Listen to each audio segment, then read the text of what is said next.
Gujarat timber auction એસોસિએશનની મોટી બેદરકારી, 6 વર્ષથી પગારથી વંચિત સિક્યુરિટી ગાર્ડના પરિવાર પર આફત. શું ગરીબ સિક્યુરિટીના પરસેવાની કમાણી ડૂબી જશે?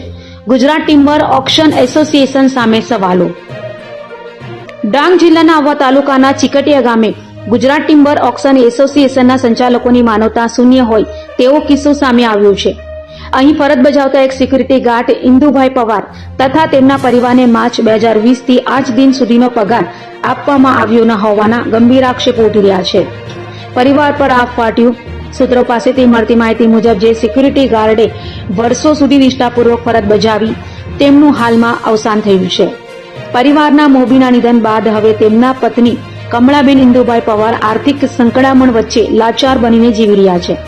આ ગરીબ પરિવાર પાસે હાલમાં ગુજરાન ચલાવવા માટે પણ પૂરતા સાધનો નથી. સૌથી મોટો સવાલ એ છે કે જે વ્યક્તિએ 6 વર્ષ સુધી રાત દિવસ એક કરીને સિક્યુરિટી તરીકે સેવા આપી તેમનો હકનો પગાર કેમ આપવામાં આવ્યો નથી? એસોસિએશનના જવાબદાર સંચાલકો કેમ મૌન છે?